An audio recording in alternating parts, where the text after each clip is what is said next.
galing yung pera na kinikita ko. So yun, sumasama ako sa mama sa paglalaba, sa mama ko sa paglalabandera.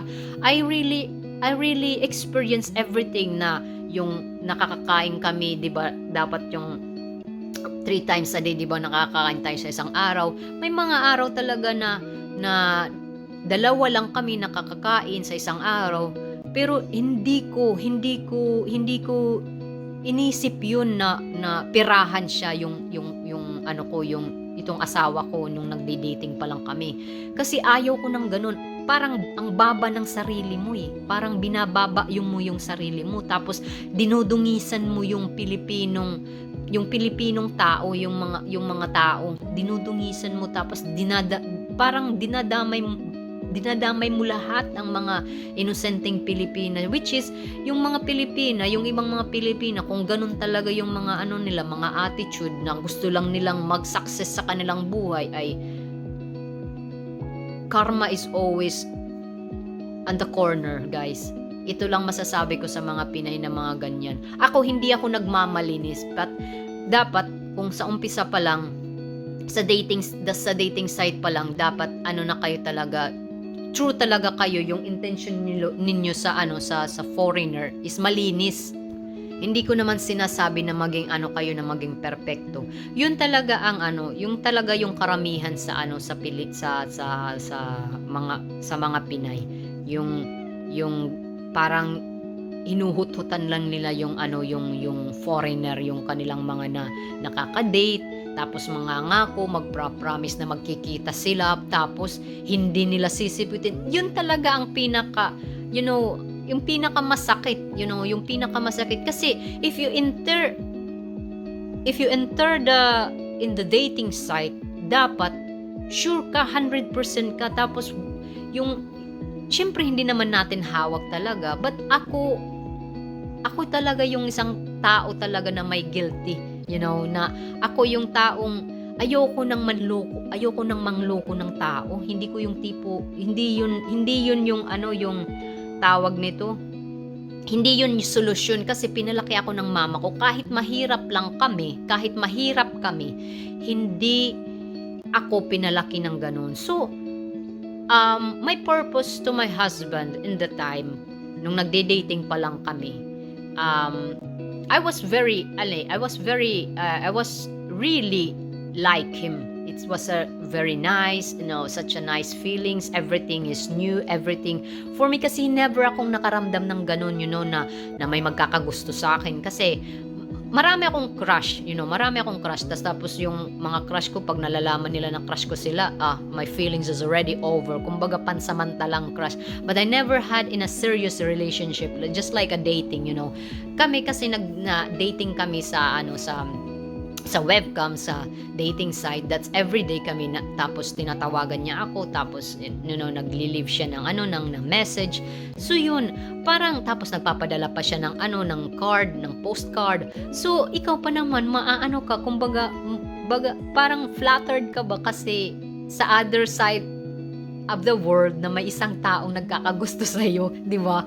So haba ng hair mo. So ako naman, I was just enjoying it, I was enjoying it. Yung purpose ka talaga is hindi yung maghanap ng pera. Kasi when I was 17 years old, when I was 15, my auntie is she live now in America.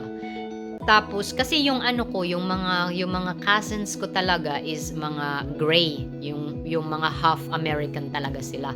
That is the first cousin of my father's side. And may mga kaya talaga sila, may mga kaya. Actually, yung parents ko talaga, yung Perida family talaga, may mga kaya talaga sila sa Tacloban before. But it's because, it's a long story. Bakit kami naging mahirap, kumbaga. But my auntie, she asked it to my father when I was 15 years old. She said, Luis, wag mong papaasawahin yung anak mo na babae. Kasi mayroon akong kakilala dito sa Amerika. He was interested with a Filipina. And may kaya, may pera, but it's already, not very old, but in my age, para sa akin, matanda na siya para sa akin. So I was 15 years old in the time. So hindi pa ako dating noon sa asawa ko.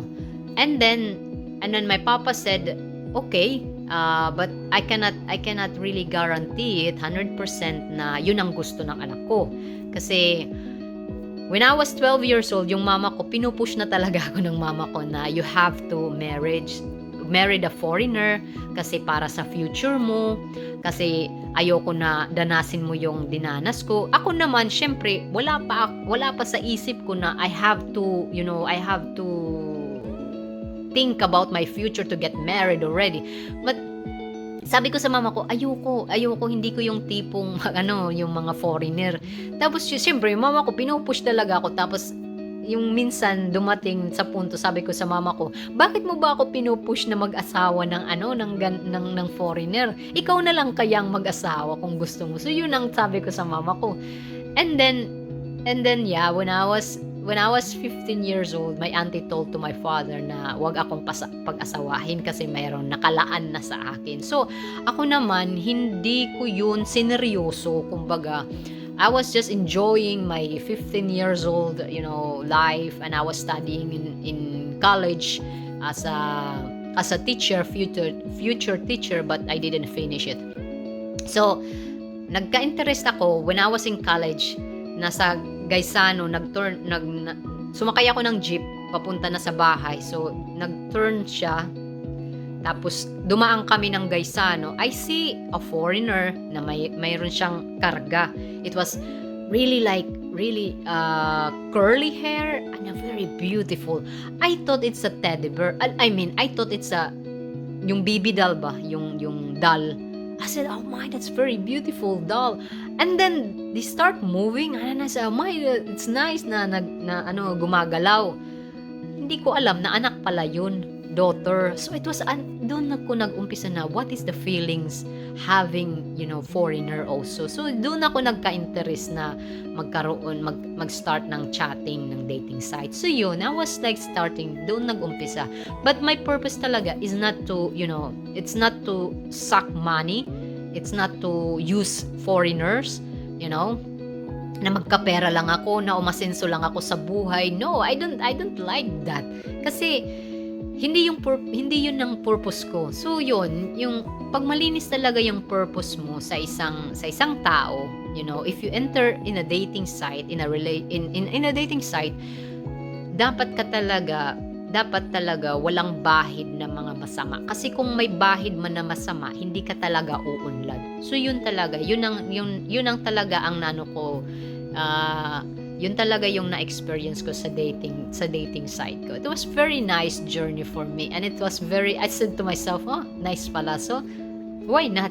You have only to, sa starting ng dating site talaga, you have to be true to yourself. Your intention is pure, and you have to know this person. Tapos, kailangan mo rin respetuhin. Tapos kailangan mo rin na hindi ka talaga magiging kung ikaw na I need money, I want to buy this, I want to buy that. Yung mga foreigner nag-aano lang sila, kumbaga nag-o-observe. I know it because my uncle, when every time it's fiesta in Naga-Naga, because he's from Naga-Naga, their papa is a foreigner and they're half American. So every time my uncle, they're celebrating fiesta sa Naga-Naga, a lot of foreigner came there, like African, American, and then it's like an American citizen foreigner.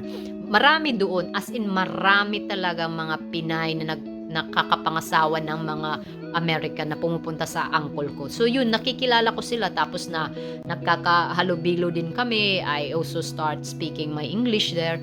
So it was really quite nice. So sa mga tao, sa mga babaeng, mga Pilipinang nagbabalak mag-dating site, sana naman yung intention ninyo is pure talaga. Yung intention ninyo, walang bad intention. Kasi yung mga foreigner, kung tayo nag-oobserba din, sila nag-oobserba din, di ba? Yun ang parang importante talaga. Dapat you have to respect both side, and you have also to observe yung karapat-dapat talaga na tao para sa iyo. Hindi lang kasi na itong tao mababago mo pero hindi mo as in kilala talaga yung yung ugali, di ba?